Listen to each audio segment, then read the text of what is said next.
Recording in progress. Recording in progress.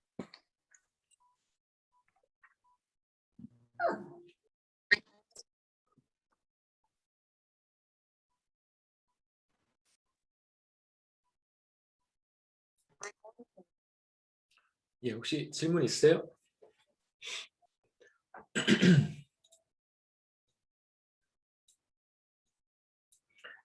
예, 오늘 13장 총수요 총공급에 대한 이야기를 좀 하겠습니다. 총수요 곡선을 이동시키는 두 가지 요인이 있다고 했고, 첫 번째 요인은 총수요 충격, 두 번째 요인은 인플레이션 타겟 레이트입니다. 총수요 충격을 이제 우리가 엡실론이라고 표현을 했고, 그다음에 인플레이션 타겟 레이트는 파이 스타라고 표현을 했는데요. 그래서 총수요 충격이 발생하거나 타겟 레이트이 이제 변하게 된다면 총수요 곡선이 이동하게 됩니다. 그래서 우리가 총수요 곡선을 이제 GDP 갭으로 표현할 수도 있고, 세로축의 변수인 우리가 그림을 그릴 때 세로축의 인플레이션 레이트를 표현을 할 텐데요. 그래서 인플레이션 레이트에 대해서 AD 커브를 다시 표현할 수 있는데, AD 커브를 다시 이제 표현해 보면 세로축의 절편이 이제 파이 스타가 되고, 잘 들리시죠? 예.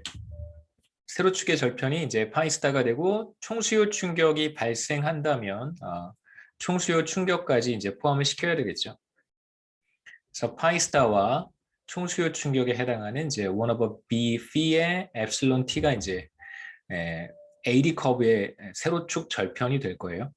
그래서 총수요 충격이 만약에 뭐 1%만큼 발생한다고 한다면, 다음 페이지에서 한번 볼까요? 예, 총수요 충격 세로축의 절편이 이제 타겟 레이트 오브 인플레이션과 총수요 충격의 텀이었었습니다. 그래서 파이 t는 파이 스타의 플러스 총수요 충격, 그 다음에 GDP 갭을 쓰면 되겠죠, 그렇죠? 이렇게 이제 총수요 곡선을 파이 t에 대해서 표현할 수 있고, 만일 이 경우에 이제 총수요 충격이 1%만큼 발생한다면, 그렇다면 절편이 총수요 충격이 없었을 때의 절편은 파이 스타였는데, 그래서 이제 총수요 충격이 없을 때 총수요 곡선 이렇게 표현할 수 있고요. 반드시 GDP 갭이 0이고 인플레이션 레이트이 중앙은행의 목표 수준인 파이 스타인 점을 반드시 지나야 됩니다. 이제 이런 상황에서 만약에 총수요 충격이 발생한다면 세로축의 절편이 1 over b fee만큼 이동하겠죠. 이렇게 이만큼 이제 이동하게 되고, 혹은 이제 가로축으로 이동한다고 얘기해도 상관없습니다. 이제 가로축으로 이동할 때는 원래 IS 커브, AD 커브가 이렇게 생겼으니까 AD 커브를 이렇게 표현할 수 있겠죠.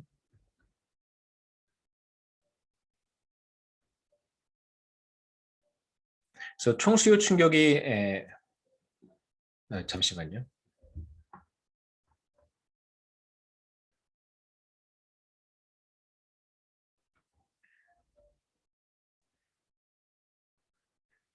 총수요 충격이 이제 1%만큼 발생한다면, 그러면 이제 GDP 갭이 정확히 1%만큼 늘어날 테니까 이제 가로축의 방향으로는 정확히 1%만큼 AD 커브가 이동한다고 얘기할 수 있습니다. 그 다음에 이제 두 번째 요인은 중앙은행의 타겟 레이트인데요. 인플레이션 목표율 타겟 레이트 파이 스타가 변한다면, 그렇다면 AD 커브가 마찬가지로 이동하겠죠. 한 번 더 써보겠습니다. AD 커브를 이제 이런 식으로 표현할 수 있다고 했고요. 그 다음에 이제 이 경우에는 총수요 충격을 우리가 고려하지 않겠습니다. 충격이 0이라고 했을 때, 자, 만일 지금 현재 한국의 인플레이션 목표율은 2% 수준인데 반드시 이 점을 지나야 되겠죠. 이러한 상황에서 만일 계속해서 물가 상승률이 높을 거라고 예상이 되고 중앙은행이 도저히 2% 타겟 레이트를 맞출 자신이 없다라고 한다면, 예, 그래서 타겟 레이스를 높였어요. 3%. 예전에 꽤 옛날 얘기입니다. 한 10년쯤 됐는데요. 10년쯤 전에 목표율이 3%였었어요. 근데 3%였다가 이게 좀처럼 그 물가 상승률이 3%로 올라오지 않으니까 이제 이 타겟 레이스를 그 2%로 낮췄습니다. 그래서 이제 타겟 레이스 2%가 된 거예요. 그때 타겟 레이스를 한번 낮췄습니다. 한 8년쯤 된 것 같네요. 한 8년쯤 전에 그런 적이 한번 있습니다. 이 경우에 지금 반대로 타겟 레이스를 3%로 인상한다고 한다면 세로 축의 절편이 이제 기존의 파이스타에서 2%에서 이제 3%로 상승하겠죠. 이렇게 상승하게 될 거예요. 그래서 총수요 곡선은 이렇게 위쪽 방향으로 혹은 이제 오른쪽 방향으로 시프트하게 됩니다. 두 가지 요인을 우리가 생각해 볼 수 있고 이제 13장 뒷부분에 가서는 제가 세 가지 거시경제의 세 가지 변화가 나타났을 때 거시경제가 어떤 식으로 조정이 되어 가는지에 대한 이야기를 할 텐데 그중에 이제 하나가 바로 중앙은행이 타겟 레이스를 바꾸는 경우 하나 스토리가 들어가 있고요. 또 두 번째 스토리는 중앙은행 총수요 충격이 발생했을 때 이제 또 하나 보도록 하겠습니다. 그 다음에 필립스 커브로 넘어가서 전에도 잠깐 얘기했지만 필립스 커브가 우리가 지금 분석하려고 하는 단기 거시경제 모형에 있어서 총 공급 곡선 역할을 합니다. Aggregate Supply 커브가 되고요.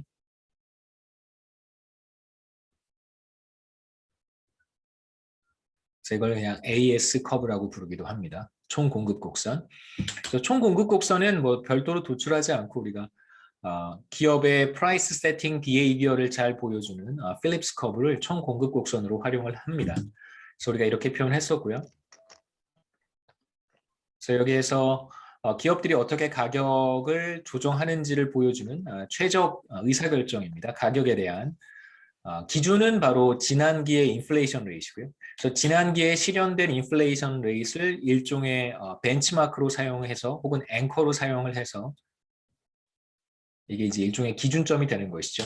앵커로 사용을 해서 총 수요가 늘어나면 자신이 판매하는 제품에 대한 수요가 늘어나는 것이니까 그것에 대한 가격을 일정 부분 반영하는 것이죠. 일종의 마크업이라고 생각하시면 돼요. 내가 판매하는 제품의 수요가 막 늘어나면 가격을 조금 인상해서 이윤을 극대화하는 선택을 할 수 있겠죠.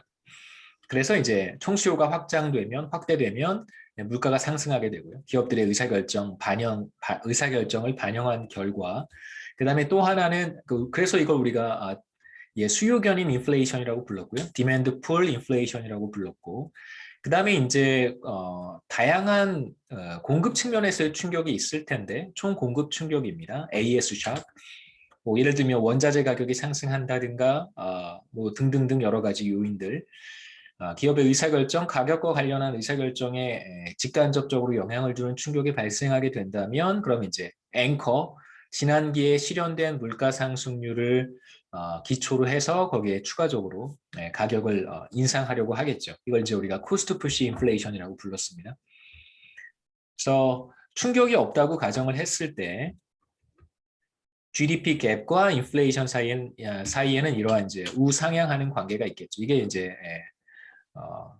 중앙은행이 직면하는 혹은 정부가 직면하는 트레이드 오프라고 이야기를 했었습니다. 경기를 과열시키기 위해서는 이제 높은 인플레이션을 피할 수 없다는 것이죠. 그 다음에 이제 인플레이션을 가능한 낮추고 싶다면 그렇게 하는 것이 미덕이라고 판단을 해서 만일 물가 상승률을 가능한 낮추고 싶다면 그러면 이제 경제가 리세션으로 들어갈 수밖에 없는 그러한 트레이드 오프를 보여주는 것이 총 공급 곡선입니다. 총 공급 곡선은 이제 기본적으로 제가 세로축과 만나게 그리진 않을 거고요. 사실 세로축이 이렇게 있어야 되는데 이제 편의상 세로축을 제가 왼쪽으로 옮겨서 총 수요 곡선 AD 커브나 AS 커브를 모두 다 이런 방식으로 이제 표현을 할 거고요. 참고로 제가 이렇게 AS 커브를 직선의 형태로 표현했다는 것은 기본적으로 총 공급 충격이 0이라는 것을 가정하고 있는 거예요. 만약에 이제 총 공급 곡선이 0보다 큰 값을 갖게 된다면 그럼 이제 총 공급 곡선이 이렇게 위쪽으로 이동하겠죠. 만일 aggregate supply shock이 발생한다면 혹은 반대로 네거티브 샥이 발생한다면 그럼 이제 AS 커브는 아래쪽으로 이동할 거예요. 그래서 어떤 직선의 형태로 AS 커브를 표현한다면 이제 샥은 0의 값을 갖는다라고 생각하시면 됩니다. AD 커브에도 똑같이 우리가 적용해서 이야기할 수 있어요. 총 공급 곡선에서의 이제 그 변화를, 그러니까 이동에 대한 이야기를 좀 하고 싶은데, T 시점에서 관찰하고 있는 AS 커브는 이제 지난기에 실현된 물가 상승률, 그 다음에 GDP 갭, 혹은 충격 이런 것들에 이제 영향을 받게 됩니다. 예, T 플러스 1기로 가게 된다면, 이제 이게 뭐 예를 들어서 2021년 1분기였고요. 이제 우리가 2분기에 들어가 있으니까 2분기로 들어가게 되면 이제 필립스 커브가 달라지겠죠. 이렇게 2분기가 T 플러스 1입니다. 1분기가 T고요. 그러면 이제 파이 T가 될 거고요. 앵커가 달라지는 거예요. T 시점에 지난기에 실현된 물가 상승률을 이제 기초로 해서 가격을 조정하게 됩니다. T 플러스 1, 그 다음에 충격, T 플러스 1 이렇게 쓸 수 있겠죠. 그래서 이런 과정을 생각해 보면 1분기에, 그러니까 지난기에 어떤 물가 상승률이 실현되었는가에 따라서 그게 다음 기 필립스 커브에 영향을 미칠 거라는 거예요. 그 과정을 잠깐 살펴보도록 하겠습니다. 총 공급 충격이 없을 때 GDP 갭이 0이라고 한다면 그러면 T기의 인플레이션 레이트는 바로 직전기의 인플레이션 레이트가 반드시 같아져야 됩니다. 이렇게 되겠죠.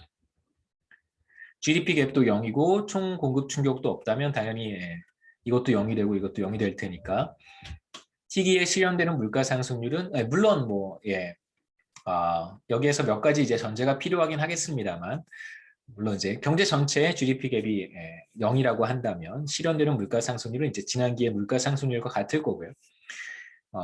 반대로 만일 지난기에 실현된 물가 상승률은 2%였는데 마찬가지로 총 공급 충격은 없습니다.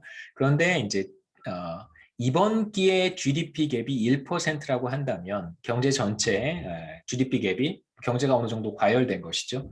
1% 정도 GDP 갭이 늘어났다고 한다면 그러면 이제 T기에 실현되는 물가 상승률은 얼마나 될 것인가? 필립스 커브를 사용해서 혹은 AS 커브를 사용해서 우리가 T 시점의 물가 상승률을 계산해 볼 수 있을 텐데 지난기에 물가 상승률은 2%였고 그 다음에 이번 기에 GDP 갭이 1%만큼 발생했으니까 물가 상승률은 바로 2 더하기 베타 %만큼이 될 거예요.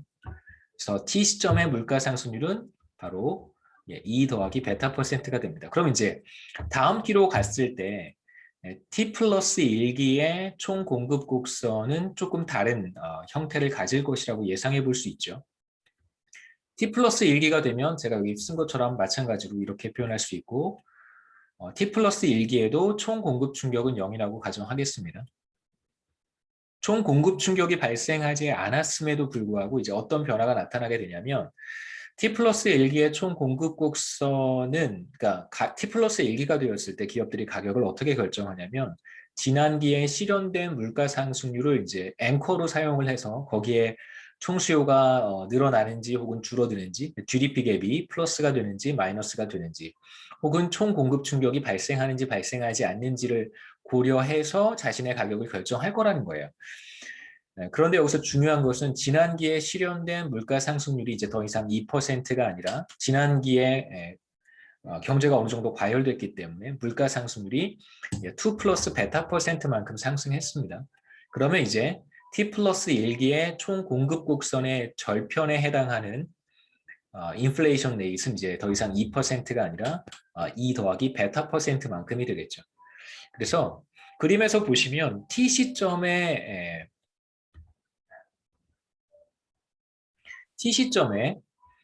총 공급 곡선에서 절편의 역할을 수행하는 건 사실 2%였었습니다. 절편이 여기가 절편이겠죠, 그렇죠?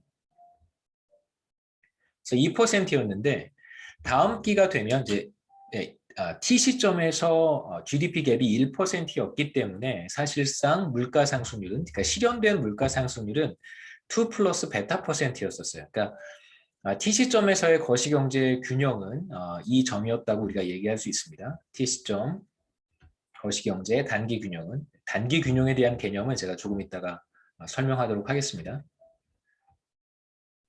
여하튼 단기 균형은 요 점이었다고 한번 해보죠. GDP 갭이 1%였고 그래서 물가 상승률은 거기에 베타만큼을 일종의 이제 수요 견인 인플레이션의 형태로 기업들이 베타만큼의 이제 가격을 인플레이션을 반영한 것이다라고 생각해 볼 수 있죠.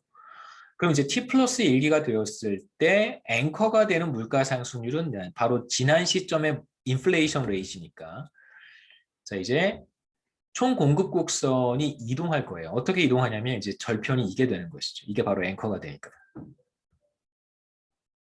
앵커가 이제 더 이상 2%가 아니라 거기에 베타만큼을 더한 것입니다. 그래서 이게 앵커가 되니까요. 그리고 세로축은 여기 있습니다. 제로.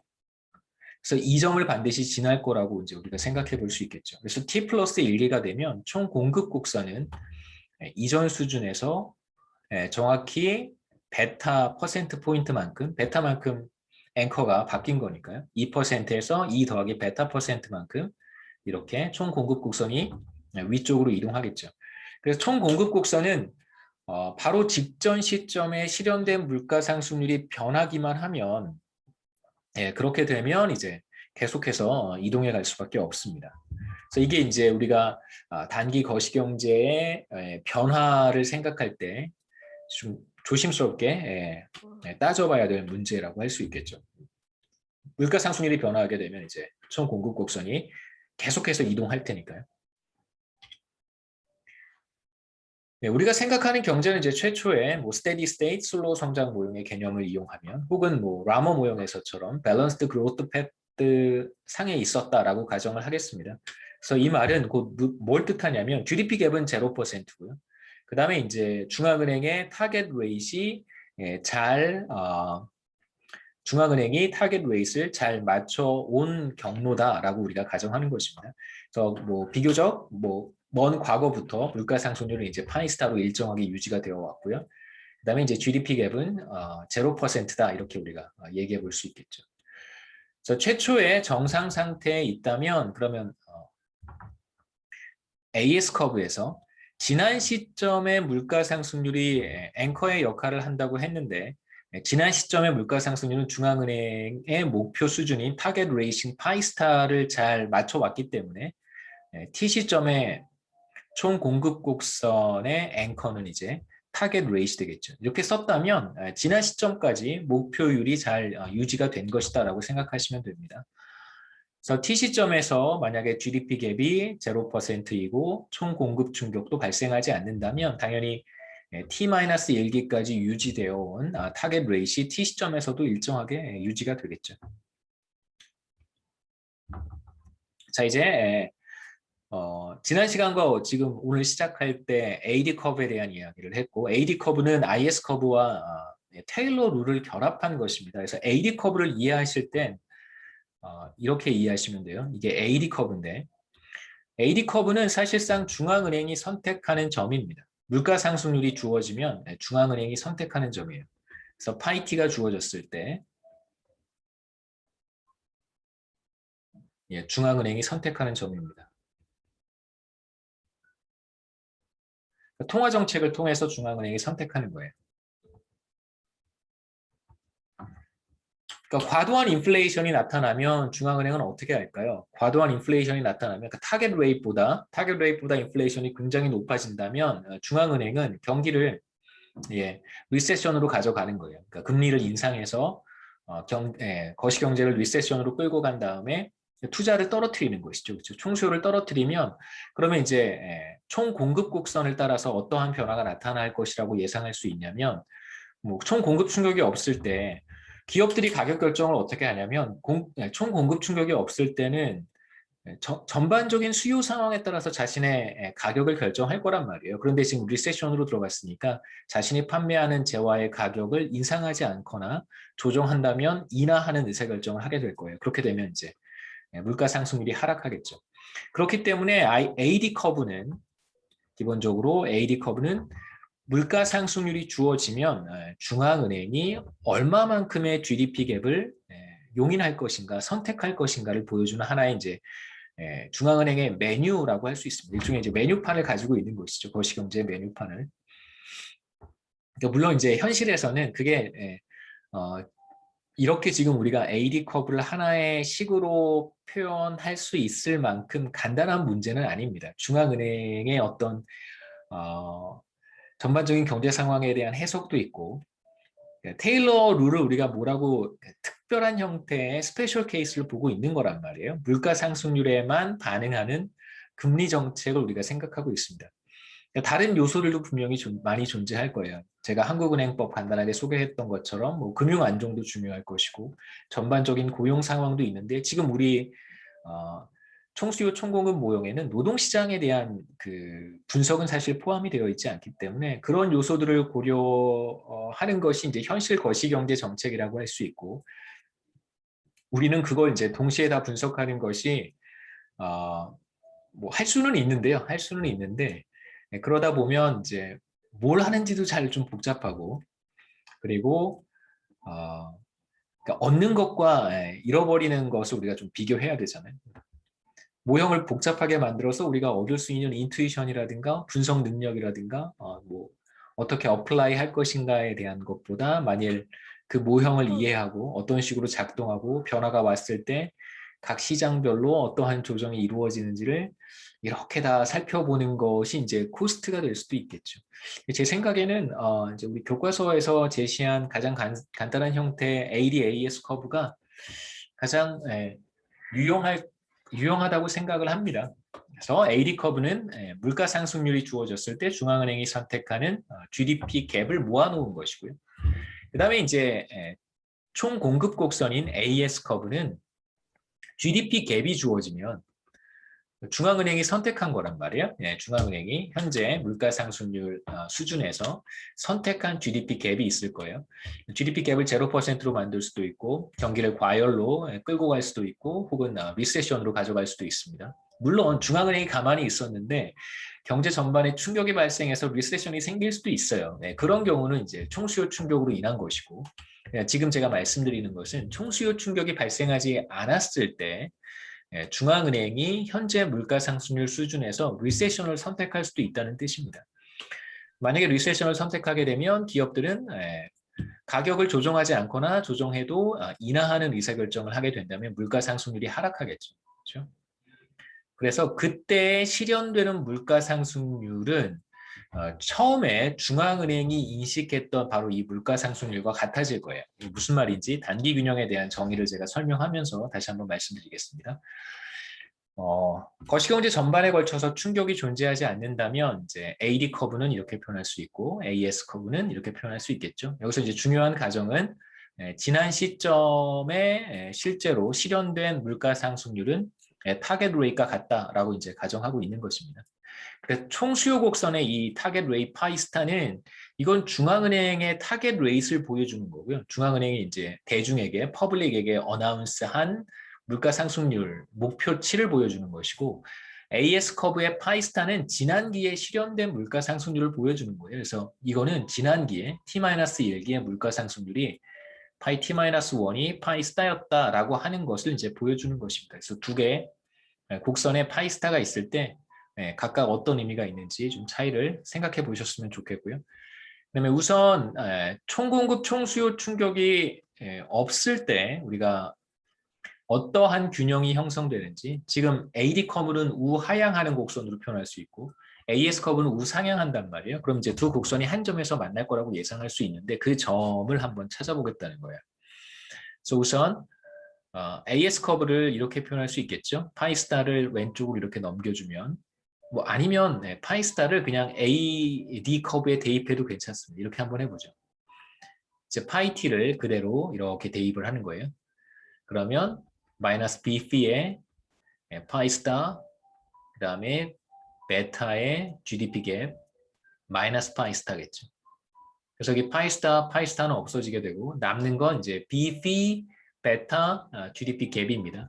정리하면 GDP 갭은 마이너스 BP 베타의 GDP 갭이 돼요. 이 식이 성립하려면 이제 GDP 갭은 반드시 0이어야 되겠죠. 그래서 총 수요 충격, 총 공급 충격이 없고 T-1 시점에 그러니까 바로 전기에 실현된 물가 상승률이 타겟 레이트와 같다면 그럼 이번 기회에 어떤 그 균형이 형성돼야 되냐면 반드시 GDP 갭은 0이어야 되고요. 그 다음에 물가 상승률은 GDP 갭이 0이라는 얘기는 기업들이 가격 결정을 할 때 그냥 앵커 그대로 반영하는 거예요. 그래서 T 시점의 물가 상승률은 바로 타겟 레이트가 같아집니다.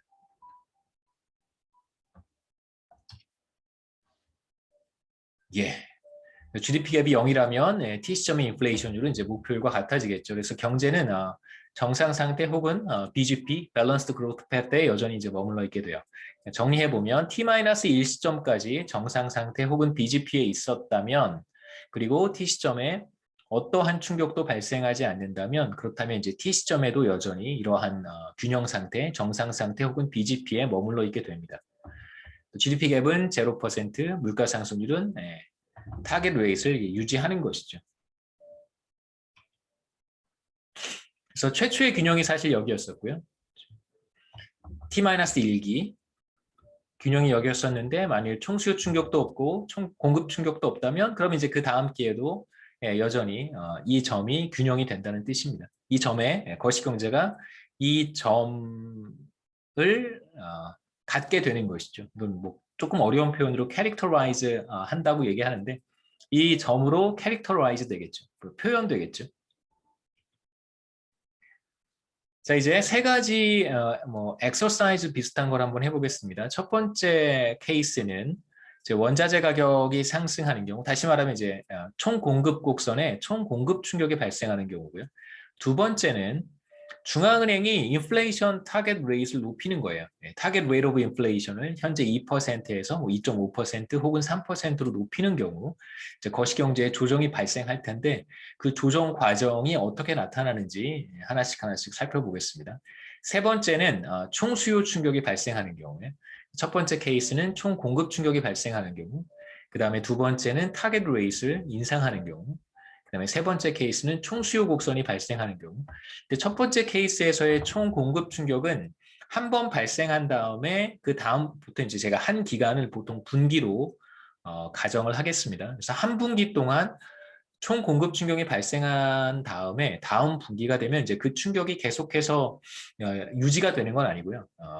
그 다음부터 이제 사라지게 됩니다. 그러한 충격을 우리가 일시적인 충격 이렇게 얘기를 해요. 템포러리하다고 얘기합니다. 템포러리 샥이 총 공급 곡선에 나타났을 때 그다음에 이제 세 번째 반대로 총 수요 충격의 경우에는 이건 일종의 템포러리한 경우는 아니고 약간 퍼시스턴트한 효과를 갖는다고 이제 가정을 할 거예요. 이건 보통 이제 샥이 한 번 나타났다가 그 다음 달, 그 다음 분기가 되면 사라지는 충격을 보통 우리가 템포러리하다고 얘기를 하고요. 그 다음에 이제 어떠한 샥이 한 번 왔는데 그 샥이 사라지지 않고 계속해서 영향을 미치는 경우도 있겠죠. 이걸 이렇게 퍼머넌트하다고 얘기를 해요. 그러니까 이제 인플레이션 타겟 레이트를 높이는 식의 어떤 제도의 변화 이런 것들이 대체로 거시경제의 퍼머넌트한 충격으로 인식을 합니다. 그러니까 거시경제학자들은 제도의 변화라든가 그러니까 사실 어떤 충격이 퍼머넌트하게 오기는 어렵잖아요. 뭐 유가 상승 충격도 한 번 왔다가 조금 뭐 일정 기간 영향을 미친 다음에 이제 사라지기 때문에 대체로 거시경제학이 지속적으로 거시경제에 상당히 많은 충격이 오는데 대표적인 충격이 지금 팬데믹과 같은 충격인 것이죠. 이제 그런 충격이 굉장히 많이 이제 들어오는데 그러한 충격들이 그렇게 퍼머넌트하지는 않아요. 지금 이제 팬데믹 상황과 같은 경우도 우리가 백신만 제대로 공급이 된다면 그렇다면 사실 이 샥은 우리가 연말까지 정말 정부가 약속한 대로 전 믿지 않습니다. 정부가 약속한 대로 연말까지 만약에 뭐라 그랬죠? 그 집단 면역을 형성할 수 있다고 한다면 사실상 이 팬데믹 샥은 한 8분기 정도 지속이 되는 거라고 볼 수 있어요. 그러니까 8분기면 2년이니까 템포러리하다고 해석하기도 좀 어렵고 그다음에 퍼머넌트하다고 해석하기도 좀 어렵습니다. 그러한 충격들을 우리가 좀 이걸 구분하는 표현을 조금 쓰긴 하는데요. 그런 경우에 이제 좀 persistent하다는 표현을 좀 써요. persistent해요. 좀 지속적인 충격. 대부분의 충격은 퍼시스턴트합니다. 거시경제에 미치는 충격은 지금 우리가 겪고 있는 팬데믹과 같이 짧게는 뭐 3분기, 4분기 정도 영향을 미치기도 하고 길게는 뭐 팬데믹과 같이 뭐 8분기에서 뭐 한 12분기, 3년까지도 갈 수 있겠죠. 3년 정도의 영향을 미치기도 합니다. 그래서 대체로 템포러리한 샥보다는 퍼시스턴트한 샥들이 대체로 많고요. 거시경제에 영향을 미치는. 그다음에 이제 제도적인 변화 같은 것들이 이제 퍼머넌트 샥이 될 거예요. 그러니까 국회에서 어떤 뭐 법을 바꾼다든가 거시경제 전반적인 뭐 상황과 관련해서 그런 경우에는 이제 그 많은 기업들이나 많은 소비자, 가게 이런 부분에서 이제 퍼머넌트한 샥이라고 인식하는 부분이겠죠. 뭐 예를 들면 몇 가지가 있을 수 있습니다만 뭐 문득 생각나는 것은 이제 소득세율을 인상한다든가 혹은 이제 부가세 세율을 인상한다든가 이제 인상하면 뭐 언젠가는 또 인하할 수도 있겠지만 인하하지 않는 한은 계속해서 그 충격이 영향을 미칠 거예요. 그런 식의 충격을 우리가 퍼머넌트하다고 이야기합니다. 근데 물론 조심하셔야 되는 것은 제도의 변화 자체는 사실 퍼머넌트해요. 다시 그 제도를 원위치시키지 않거나 혹은 또다시 그 제도를 바꾸지 않는 이상은 제도 자체의 변화는 사실상 퍼머넌트합니다만 거시경제에 미치는 효과는 여러분 두 번째 인플레이션 목표율 높이는 경우가 이제 퍼머넌트한 샥이라고 볼 수 있는데 거시경제에 미치는 효과는 그렇다 그래서 계속 지속이 되는 건 아니에요. 네, 뭐 어떤 충격이 퍼머넌트하다고 해도 조정되는 기간이 일정 기간 지나면 그러면 다시 이제 어떤 균형 상태로 돌아가게 됩니다. 그러니까 실제로 거시경제가 그렇잖아요. 제도 변화가 있다고 해도 뭐 예를 들어 부동산 제도 이런 변화가 발생했다고 해도 나타났다고 해도 그 충격이 상당히 오래 가지는 않습니다. 뭐 10년, 20년 이렇게 가지는 않습니다. 길면 뭐 한 2년, 3년 정도 이제 조정 기간을 거치겠죠. 그래서 아마도 뭐 어떤 부동산 정책을 앞으로 또 제시할지는 잘 모르겠습니다만 뭐 공급 위주의 정책으로 지금 조금씩 선회하고 있는 것 같은데요. 그 기존에 지난 2년 동안 시행했던 규제 중심의 제도에서 공급 중심의 제도를 조금씩 기울지 않으면 부동산 시장은 앞으로도 어렵지 않을까 이런 생각은 좀 개인적으로 있는데 뭐 제가 뭐 부동산 시장을 예측하는 사람도 아니고 예. 첫 번째 원자재 가격 상승은 이제 총 공급 충격에서 비롯된다고 가정을 하겠습니다. 그래서 원자재 가격 상승 충격이 발생하게 되면 이제 코스트 푸시 인플레이션이라고 우리가 해석을 했죠. 기업들이 이제 가격을 인상하려고 하기 때문에 물가 상승 압력이 발생하게 됩니다. 이제 이걸 우리가 총 공급 충격으로 인식을 할 것이고요. 이제 현재의 시점을 일기라고 이제 편의상 표현을 할 것이고 이제 지난 시점이 연기겠죠. 연기까지는 스테디 스테이트 상태에 있었습니다. 그래서 GDP 갭 제로고 그다음에 물가 상승률은 그러니까 지난 시점에 물가 상승률은 이제 타겟 웨이가 같았다고 생각하시면 되겠죠. 파이 제로는 타겟 웨이가 같았습니다. 일기에 들어서자마자 이제 총 공급 충격이 발생해서 원자재 가격 상승 충격이 발생한 거예요. 그 다음에 이제 첫 번째 원자재 가격 상승 충격은 템포러리하다고 가정을 하겠습니다. 그래서 일기의 충격만 한번 반짝하고 나타나고 예를 들면 1만큼의 충격이 반짝하고 나타나고 이제 2기부터는 더 이상의 충격이 나타나진 않아요. 그래서 충격이 한 번 왔다가 그냥 사라져버리는 것입니다. 그림으로 표현해 보면 이게 타임이고요. 그다음에 이게 충격의 크기인데 충격의 크기가 0기에서 1기에 한번 딱 발생한 다음에 그 다음부터는 충격이 이렇게 사라지는 경우라고 생각할 수 있습니다. 이렇게. 이게 이제 템포러리 샥의 전형적인 특징이고요. 만약에 샥이 퍼시스턴트하다고 하면 보통 이제 이런 형태로 나타나요. 이렇게 한번 샥이 왔다가 이제 서서히 다이아웃하는 식으로 이제 서서히 사라져가는 방식으로 시간이 흘러감에 따라서 이제 쭉 다이아웃하는 형태의 그림을 가질 거고 그 다음에 만약에 샥이 퍼머넌트하다면 한 번 왔다가 계속 가는 거죠. 그냥 무한히 가는 거예요. 이런 형태의 샥을 우리가 퍼머넌트하다고 얘기합니다. 그래서 일기의 총수요 곡선은 총수요 충격은 없으니까 이렇게 표현할 수 있고 자, 이건 파이스타는 타겟 레이트입니다. 그다음에 총 공급 곡선은 이제 바로 지난 시점의 물가 상승률이 앵커가 되는데 지난 시점의 물가 상승률은 바로 파이스타와 같았으니까 바로 타겟 레이트 되는 거고요. 그다음에 지금 1기에는 총 공급 충격이 이제 에타 1만큼 발생을 했습니다.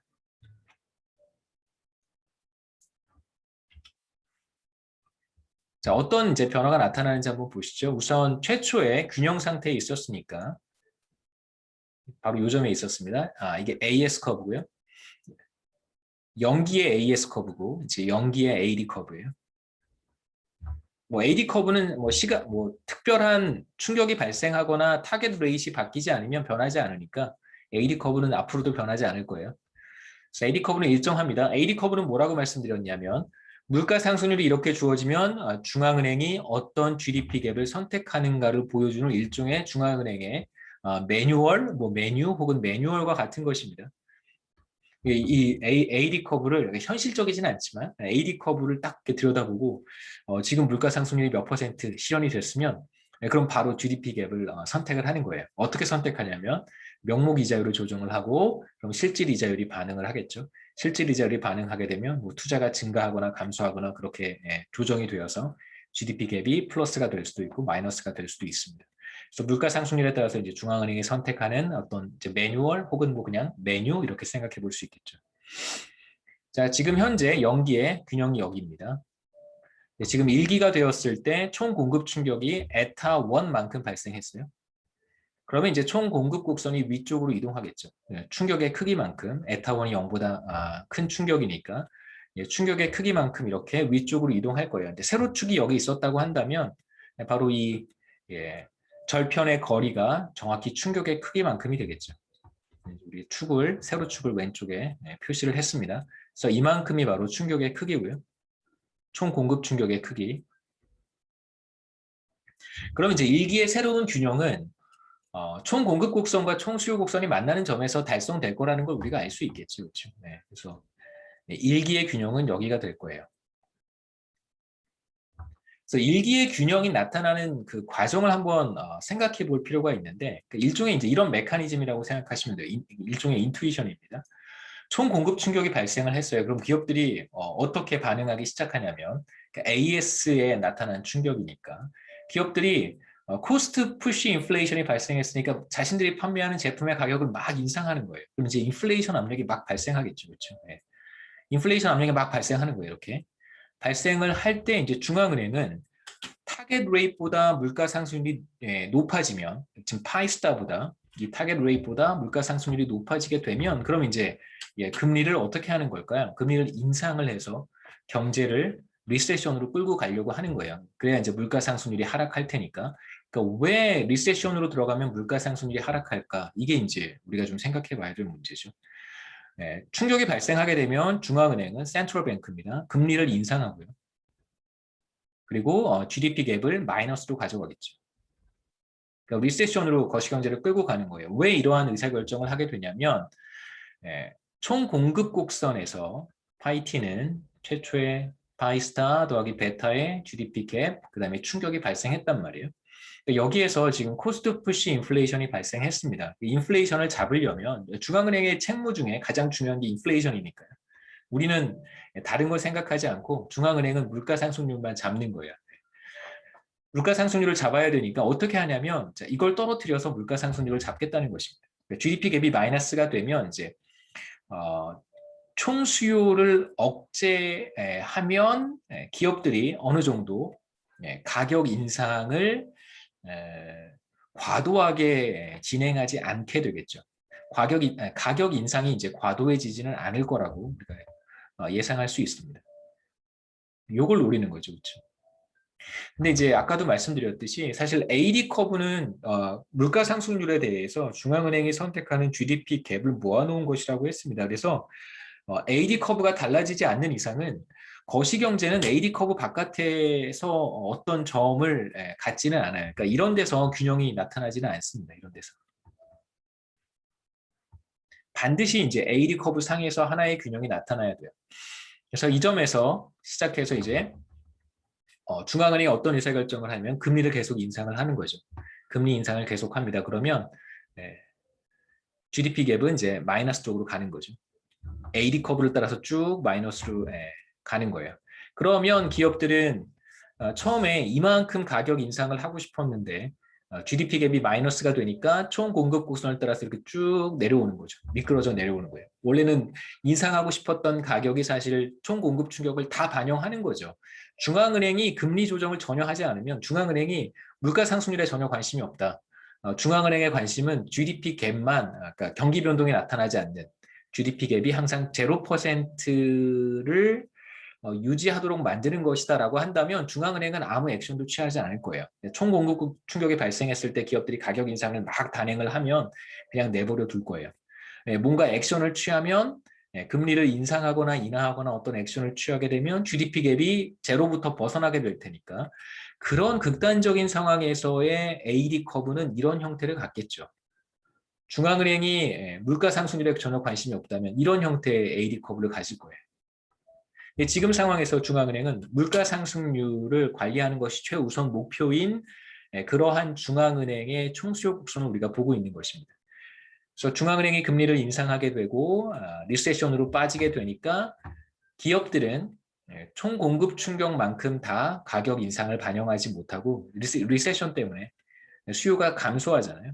그래서 기업들이 최종적으로 선택하는 물가 상승률은 이제 파이 1이 됩니다. 혹시 질문 있어요?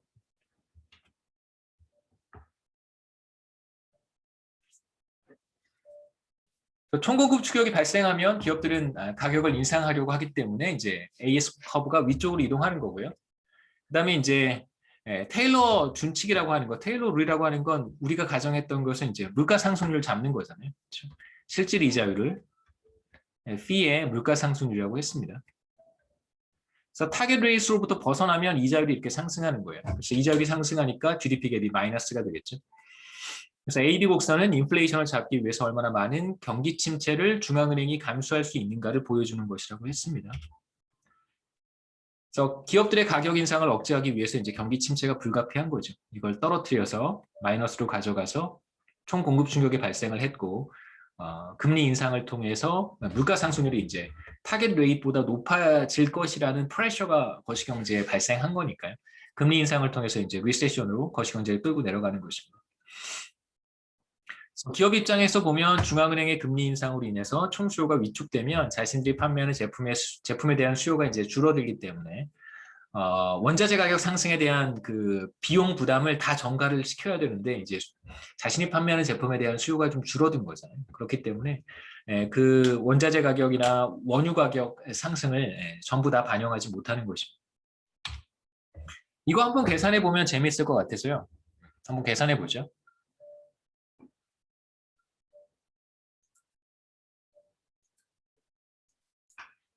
제가 한번 해보죠.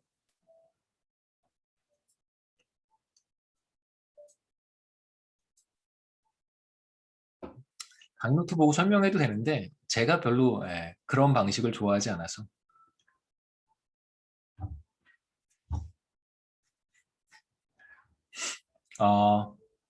예. 먼저 이제 1기의 AD 커브는 이렇게 생겼죠. 혹시 틀리면 얘기해 주세요. 그 다음에 AS 커브는 제가 강의 노트를 다시 봤는데 그 물가 상승률 위에 제가 이렇게 햇을 많이 표시를 했더라고요. 이거 햇 다 지우셔야 돼요. 네. 강의 노트에, 네. 렉처 노트에. 그 다음에 이제 지난 시점에서 연기의 물가 상승률은 타겟 레이트가 같았으니까 이렇게 써주고요. 그 다음에 이제 총 공급 충격이 에타만큼 발생을 했습니다. 자, 그러면 일기의 균형이 어떻게 될까? 이거 그냥 두 식을 일종의 이제 뭐 미지수가 두 개인 연립방정식이라고 생각하고 푸시면 됩니다. 그러니까 기호가 많고 숫자가 없어서 숫자 같은 게 없어서 조금 뭐좀 그렇긴 하죠, 그렇죠? 네. 연립방정식의 형태로 풀 수 있어요. 그래서 어떻게 풀면 되냐면 AS 커브를 이렇게 다시 한번 써보는 거죠. 이렇게 파이 스타를 이쪽으로 넘기면 파이 1 마이너스 파이 스타가 이제 예, 중앙은행이 이렇게 모니터링하고 있는 이제 인플레이션 갭입니다. 이게 이제 확대가 되거나 축소가 되거나 뭔가 이제 인플레이션 레이트이 타겟 레이트로부터 벗어나기 시작하면 중앙은행은 액션을 취하는 거예요. 네, 금리 조정을 통해서 그런 상황입니다. 그게 A 커브예요. 베타의 GDP 갭, 그다음에 총 공급 충격이겠죠. 이제 이걸 이렇게 대입한 다음에 풀면 됩니다. 그럼 이제 사실 파이 1 찾아야 되고 GDP 갭을 찾는 거잖아요. 두 개의 식으로부터 두 개의 unknowns를 찾는 건데 지금 우리가 두 개의 식에서부터 파이 1을 없앴으니까 이제 Y1 GDP 갭에 대해서 풀면 우리가 풀 수 있습니다. 다시 한번 AD 컵을 여기 다시 써보면 Y1 햇은 마이너스 B phi의 괄호 안에 있는 값은 이제 이게 되겠죠. 베타, GDP 갭, 그 다음에 공급 충격. 마이너스 B phi의 베타, Y1 마이너스 B phi 충격 이렇게 쓸 수 있고요. 그 다음에 이제 이 텀을 왼쪽으로 넘겨주면 플러스가 될 테니까 1 더하기 1은 여기 있는 1입니다. 1 더하기 B의 P의 베타의 전체를 GDP 갭으로 묶어주면 마이너스 B, P 총 공급 충격이 되겠죠. 다 했습니다. 그 다음에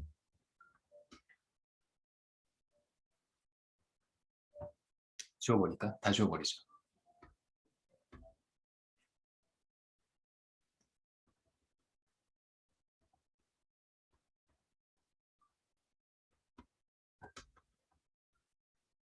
맞나요? 예, 맞을 거예요, 이거. 네. 그 다음에 이제 양변을 1 더하기 B, phi, 베타로 나눠주면 문자를 잘못 선택한 것 같아. 발음하기 좀 힘들어.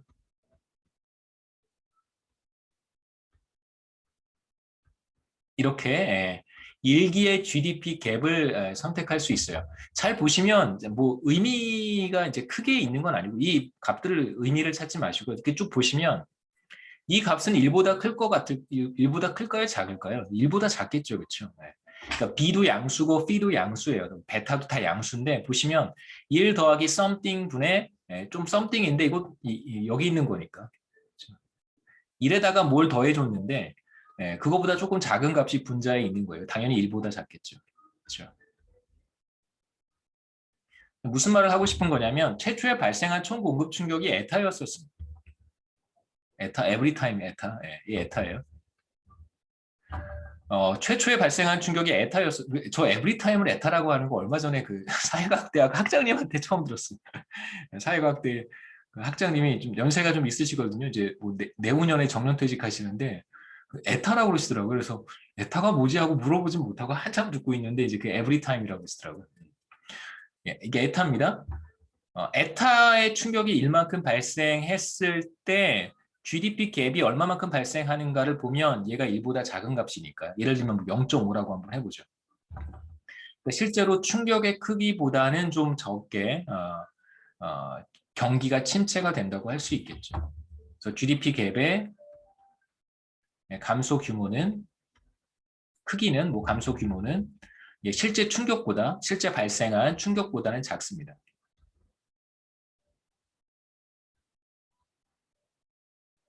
그 다음에 이제 실제로 실현된 일기의 물가 상승률을 우리가 계산해 볼 수 있을 텐데요. 한번 계산해 보겠습니다. 뭐를 사용하는 게 좋냐면 총 공급 곡선을 이용해서 계산하는 게 조금 더 편해요. 이렇게. 그러니까 뭐 AD 커브에 이 값을 대입할 수도 있고 AS 커브에 대입할 수도 있는데 보통 이제 AS 커브에 대입하는 것이 계산하기가 조금 더 쉽습니다. 이게 이제 AS 커브고요. 그 다음에 Y 햇을 우리가 계산을 했으니까 여기에 베타만큼을 곱해서 더하면 되겠죠. 파이 스타에 더하기 마이너스 B phi의 자 여기에다가 이제 베타만큼을 더 곱해주면 됩니다. 얘를 곱해야 되니까 마이너스가 되고요. 더 에타 1에 더하기 에타 1. 자 이제 마지막 과정의 계산은 이걸 정리하는 거겠죠. 그래서 파이 1은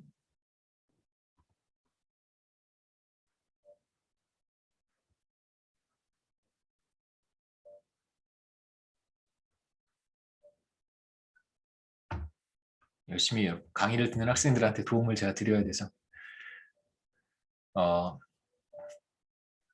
정리를 다시 한번 해보면 자, 이것만 계산하면 되겠죠, 그렇죠? 이것만 한번 계산해 보겠습니다. 그래서 파이 1은 파이 스타 이렇게 한번 써볼까요? 분모를 통일하는 거예요. 분모를 똑같이 써주는 겁니다. 그럼 이제 얘는 1 플러스 something 분의 1 플러스 something이라고 쓰면 되겠죠. 그렇죠? 에타 1. 그래서 여기 다시 한번 써보면 얘를 먼저 쓰죠. 얘를 먼저 쓰면 베타에 이게 1 플러스 b, b, 베타의 something 되고요. something 여기다 쓰면 됩니다. 그 다음에 이제 빼기 베타의 b, p가 될 거예요. 그래서 얘 두 개 같으니까 남는 것은 뭐냐면 1기의 물가 상승률은 타겟 레이트 더하기 1 더하기 베타 b, p의 1 곱하기 에타 1이 돼요. 보시면 여기에서도 우리가 확인할 수 있는 것은 이 값은 이제 1보다 작아요. 그러니까 최초의 충격이 발생했습니다. 그런데 이제 어떠한 변화가 나타나냐면 충격이 1만큼 발생했을 때 실제로 기업들이 우리가 몇 시까지죠? 2시 45분까지죠? 1시 반. 기업들이 실제로 이제 가격에 반영하는 부분은 얼마만큼이냐면 최초의 충격보다는 작다는 거예요. 왜 그럴까요? 충격은 1만큼 발생했는데 실제로 기업들이 가격에 전가하는 충격의 크기는 그것보다 작다는 거예요. 왜 그럴까? 당연히 중앙은행이 금리를 인상했기 때문에 거시경제가 침체로 들어갔습니다. GDP 갭이 마이너스가 된 거예요. 자신이 판매하는 제품에 대한 수요가 감소했기 때문에 실제로 발생한 원자재 가격 상승분을 다 가격에 전가할 수 없는 거예요. 가격을 이제 그거만큼 전가하지 못하고 조금 조금 줄여서 가격을 인상하려고 하겠죠. 자, 그걸 여기 마지막에 다시 한번 보시면 됩니다. 밑에 제가 지우지 않았는데요. 좀 지저분하지만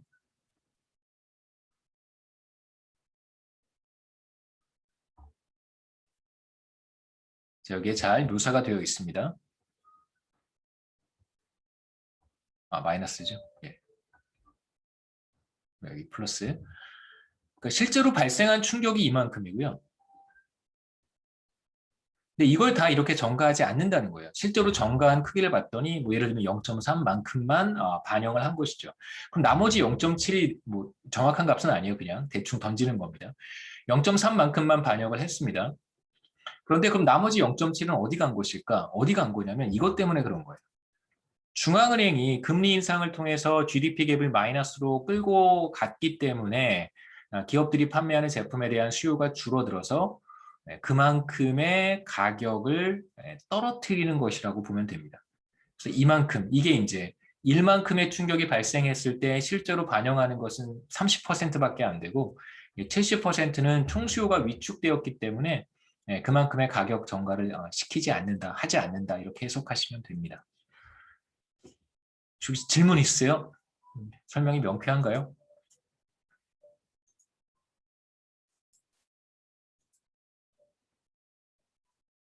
그래서 우리가 지금 봤던 GDP 갭 같은 이제 값이고요. 그 다음에 1기의 인플레이션 레이트도 균형 인플레이션 레이트 찾을 수 있습니다. 균형의 의미는 누차 말씀드렸던 것처럼 경제 전체에 걸쳐서 물가 상승 압력이 이제 상당히 높아진 것이죠. 원자재 가격 충격 이런 것들로 인해서. 그러면 이제 중앙은행이 사실 아무런 액션을 취하지 않는 경우도 굉장히 많습니다.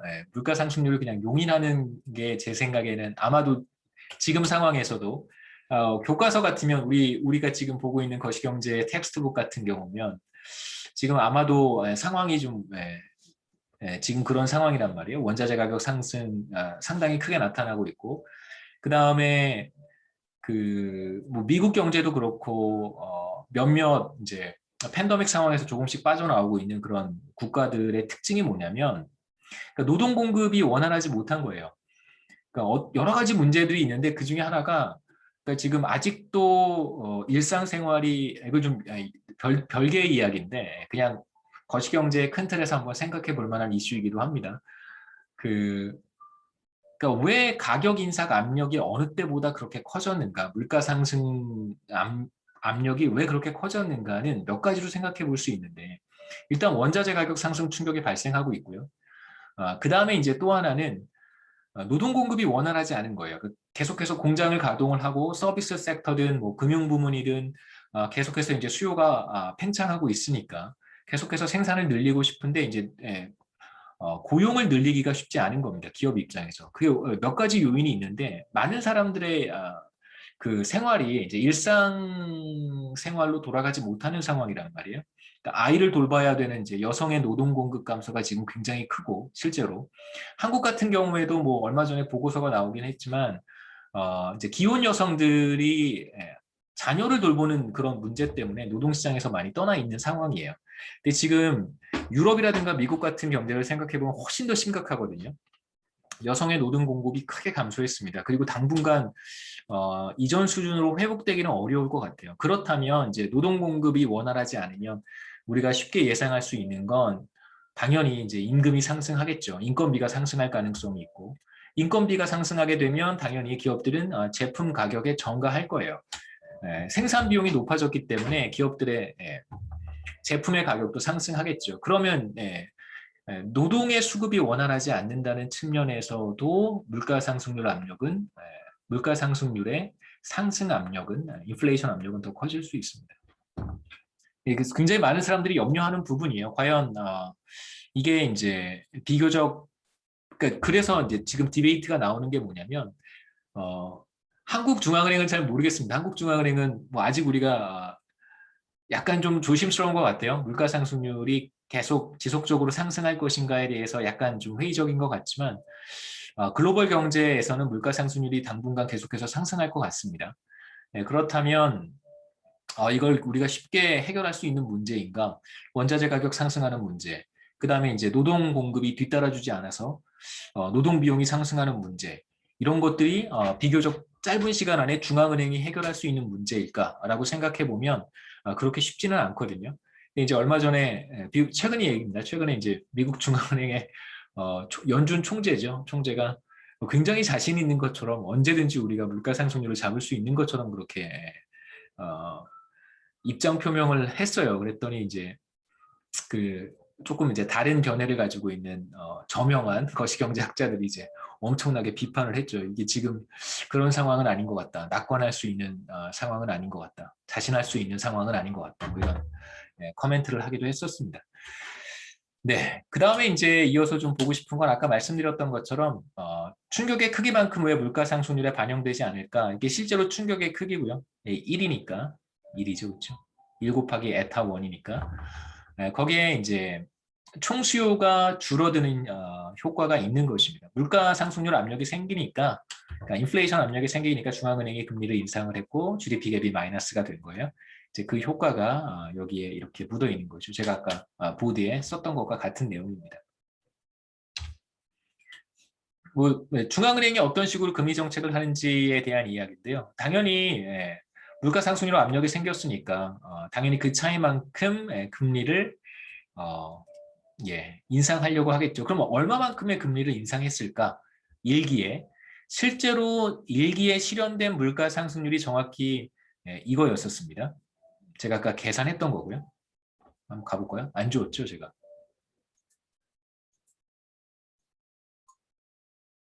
정확히 계산했던 게 이제 이거였죠, 그렇죠? 실제로 실현된 물가 상승률이 이만큼이고,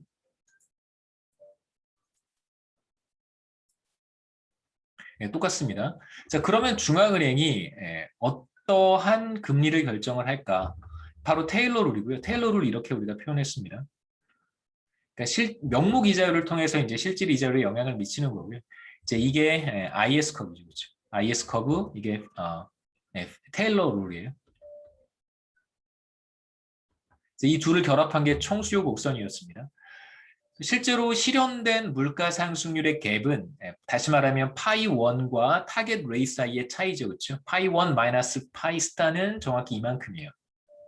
그러니까 이만큼의 물가 상승률이 상승한 것입니다.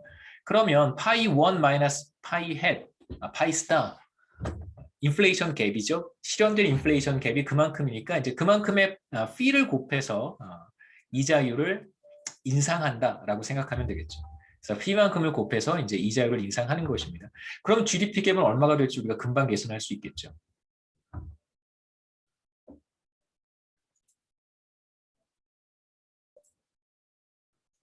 그렇게 한번 꼭 한번 보시기 바랍니다.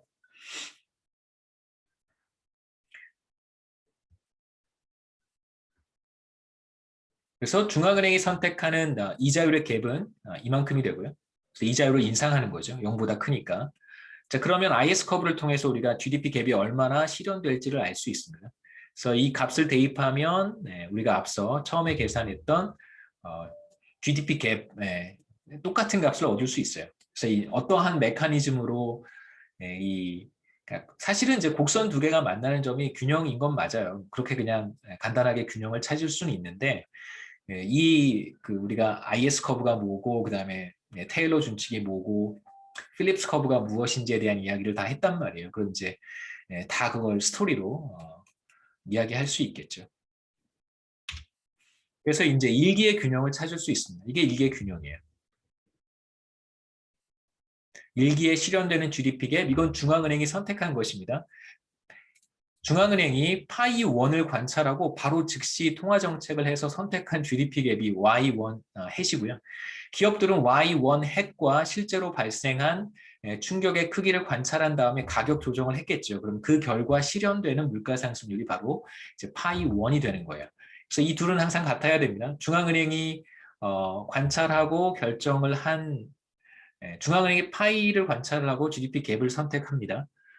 그리고 이제 기업은 GDP 갭을 관찰을 하고 물가상승률을 선택을 해요. 이 둘이 같아야 된다는 뜻이에요. 그게 바로 단기 균형이에요. 단기 균형은 인플레이션율이 주어졌을 때 중앙은행이 선택하는 GDP 갭과 GDP 갭이 주어졌을 때 기업들에 의한 가격 조정 결과 형성되는 인플레이션율이 서로 동일한 상태를 뜻합니다. 그래서 지금부터 이제 시간이 변해가면 갈수록 단기 균형은 계속 달라질 거예요. 중앙은행이 선택하는 GDP 갭도 달라지겠죠. 인플레이션이 변하면 중앙은행은 계속해서 GDP 갭을 다른 값을 선택하는 것입니다. 이자율을 계속 조정해가면서. 그 다음에 이제 GDP 갭이 계속 변하면 기업들도 당연히 가격 조정을 계속 하겠죠. 물가 상승률이 다른 값으로 매번 실현이 될 거예요. 하지만 그게 2기, 3기, 4기로 계속 시간이 흘러가더라도 이 균형 상태는 그대로 유지가 되겠죠. 저쪽에서 선택한 값을 받아들여서 이쪽에서 선택한 값, 그 다음에 이제 이쪽에서 선택한 값을 저쪽에서 받아들여서 저쪽에서 선택한 값, 이 두 값이 이제 항상 같다는 의미에서 단기 균형입니다. 그 다음에 이제 왜 여기 균형이라고 단순하게 표현하지 않고 단기라는 표현을 포함을 했냐면 이게 2기가 되면 또 다른 값을 갖게 되거든요. 다른 점으로 바뀌기 때문에 2기의 균형도 여러분 계산해 보실 수 있을 텐데 이건 뭐 사실 리던던트한 것 같아요. 그러니까 좀 불필요하다는 생각이 듭니다. 그냥 간단하게 제가 그림으로 1기의 균형으로부터 이제 2기의 균형으로는 어떻게 변해가는지를 그림으로 보여드리고 이제 직관적인 설명, AD 커브에는 여러 가지 의미가 있는 거잖아요. 그렇죠? 그 다음에 이제 AS 커브에 나타나는 그런 변화들을 좀 직관적인 측면에서 설명하도록 하겠습니다. 실제로 계산해 보시면 재미있죠, 그렇죠? 뭔가 이렇게 하고 있으면 뭐 잡념도 사라지고 뭐 마음의 평화가 올 때도 있어요. 네. 보시죠. 최초의 균형이 0기에 여기였었고 이제 총 공급 충격이 발생하면서 AS 커브가 이렇게 이동을 했습니다. 이게 0기고요. 이제 1기예요. 그래서 1기의 균형을 우리가 지금 계산한 거예요. 자, 그럼 2기가 되면 어떠한 변화가 나타나야 되냐면 총 공급 곡선이 이동해야 됩니다. 2기의 총 공급 곡선은 이렇게 생겼어요. 그 다음에 이제 2기부터는 총 공급 충격이 사라진다고 했습니다. 그래서 여기에는 충격이 나타나지 않아요. 그래서 이게 바로 2기의 총 공급 곡선인데 보시면 이제 더 이상 이게 타겟 레이트이 아니라 1기에 실현된 물가 상승률이란 말이에요. 기업들은 이제 전기에 실현된 물가 상승률을 이쪽에 벤치마크로 이용을 해서 가격 조정을 할 거예요. 그래서 총 공급 곡선은 전과는 다른 절편을 갖게 됩니다. 지금 1기에 실현된 인플레이션율이 총 공급 곡선의 기업들의 새로운 벤치마크가 될 테니까 이게 바로 새로운 절편이 될 거예요. 세로축은 여기 있을 테니까 이 점을 반드시 지나야 됩니다. 이게 바로 맞죠? 2기 AS 커브의 절편이 되는 거예요. 앵커가 조정이 된다고 생각하시면 됩니다. 그래서 1기에서 2기가 되면 이제 AS 커브가 이렇게 이동하겠죠. 그러니까 충격이 사라졌다고 해서 이전 수준의 총 공급 곡선의 위치로 되돌아가는 게 아니에요. 그러니까 여기로 되돌아가는 것이 아니라 이제 앵커가 달라졌기 때문에 절편만 조정이 된다고 생각하셔야 됩니다. 자, 그러면 2기 균형도 우리가 쉽게 찾을 수 있겠죠?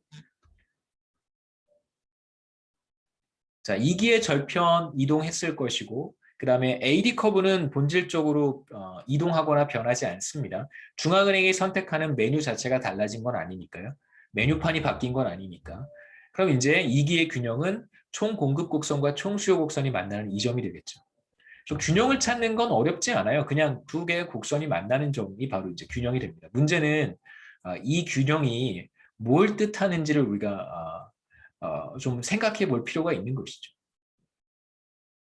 자, 이 균형은 1기의 균형과 어떤 차이가 있는 걸까를 생각해 보면 조금 더 쉽게 설명해 볼 수 있습니다.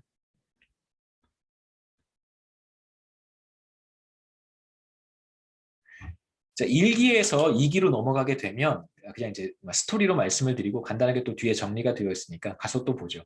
1기에서 이제 2기로 넘어가게 되면 일단 총 공급 충격은 사라져요. 그러니까 원자재 가격 상승 충격은 다 사라져서 더 이상 비용을 인상해야 되는 프레셔를 기업들이 받지는 않습니다. 하지만 이제 전보다 앵커가 조금 높아진 거는 사실이에요. 그래서 우리가 여기서 추론해 볼 수 있는 것은 우선 인플레이션 압력이 전보다는 크게 줄어들 거예요. 총 공급 충격이 사라졌기 때문에 인플레이션 압력은 줄어듭니다. 여긴 어느 정도 완전히 해소되는 건 아니고 어느 정도 해소되겠죠. 자, 그러면 인플레이션 압력이 크게 해소가 됐으니까 중앙은행은 그렇게 높은 금리를 유지할 필요가 없겠죠. 그래서 금리를 예전에는 이제 장기 실질 이자율 수준보다 굉장히 높은 수준에서 금리를 유지한 거예요. 1기에는. 그러다가 이제 금리를 조금 인하할 거예요. 왜냐하면 인플레이션 압력이 전보다 많이 해소가 되었기 때문에 조금 인하하게 되면 리세션의 정도가 전보다는 조금 완화가 되겠죠. 그래서 인플레이션의 압력이 어느 정도 해소가 되면 중앙은행은 CB라고 쓰죠. 센트럴 뱅크는 전보다 금리를 떨어뜨리는 거예요. 이 전에 금리가 굉장히 높았습니다.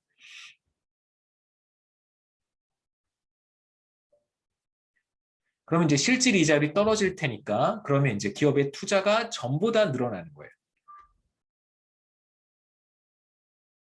여기서 중요한 것은 투자가 그 장기 균형 상태에서 늘어나는 게 아니고 전에는 투자가 크게 감소했었는데 그게 어느 정도 회복이 되는 것입니다. 투자가 전보다 이것도 전보다 늘어나겠죠. 그러면 금리가 인하되어서 기업들이 전보다 투자를 조금 더 늘리게 되면 이제 리세션에서 조금씩 빠져나올 거예요. GDP 갭의 마이너스 정도가 조금씩 줄어들겠죠.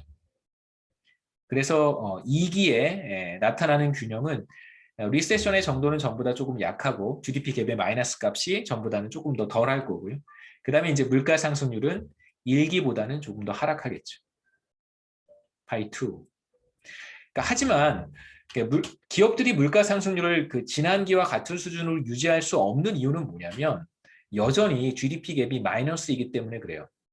그러니까 파이 1이 이제 앵커인데 GDP 갭이 0이라면 그냥 이번 기회 물가 상승률도 지난 기회 물가 상승률과 같아지겠지만 중앙은행이 여전히 금리를 이제 정상화하지는 못하는 상황이란 말이에요. 금리를 완전히 떨어뜨리지는 못하는 상황이에요. 중앙은행의 타겟 레이트보다 지금 물가 상승률이 높단 말이에요. 실제로 실현된 물가 상승률이 타겟 레이트보다 높기 때문에 이만큼 차이가 나잖아요. 그렇기 때문에 은행은 어쩔 수 없이 금리를 조금 더 높은 수준으로 유지를 하고 있습니다만 1기보다는 금리를 좀 낮췄겠죠. 그래서 거시경제는 여전히 리세션 상태에 있지만 그 정도는 완화되었고 기업들은 전만큼은 아니지만 그렇죠? 전처럼 같은 수준의 물가 상승률은 아니지만 조금 더 낮은 수준의 물가 상승률을 선택하게 될 거예요. 그래서 물가 상승률은 파이 2가 됩니다. 이기의 균형 이렇게 우리가 찾아볼 수 있겠죠. 뭐 간단하게 정리해보면 말씀드렸던 내용입니다. 인플레이션 압력이 전부 다 완화되고요. 테일러 준칙에 따라서 금리를 조금 낮추는 거예요. 그러니까 지난번에 이렇게 높였다면 1기에 이걸 이제 조금 낮추는 거죠. 2기에는. 이런 뜻입니다. 총수요 위축되는 정도도 상대적으로 약화되고 GDP 갭의 마이너스 정도도 전보다는 이제 완화가 되겠죠. 그래서 기업 측면에서 본다면 총수요의 위축 정도가 어느 정도 약해지긴 했지만 여전히 GDP 갭이 마이너스니까 전기의 물가 상승률을 그대로 적용하기는 어렵고 여전히 총수요가 위축되어 있어서 가격을 좀 인하하거나 혹은 뭐 동결하거나 그런 의사결정을 할 거예요. 그럼 이제 2기의 인플레이션 레이트는 1기보다는 떨어지게 되겠죠. 이렇게 하락합니다. 계산하는 거는 한번 뭐 관심 있는 학생들 한번 해보시고요. 뭐 2기의 균형에 대한 의미 몇 가지 좀 정리를 할 필요가 있긴 한데 다음 시간이 다 됐으니까 다음 시간에 여기 2기의 균형에 대한 의미를 다시 한번 생각해 보고요. 우리가 어차피 총공급 충격이 다 사라진 다음에 거시경제가 어떤 점으로 그 수렴해 갈 것인지에 대한 이야기를 좀 하긴 해야 되거든요. 그래서 여기서부터 좀 다시 정리해서 보고 다음 시간에는 조금 부지런하게 하면 두 번째 엑서사이즈는 끝내고 세 번째 엑서사이즈까지 얘기를 할 수 있을 것 같네요. 혹시 질문 있어요? 여기까지 하겠습니다.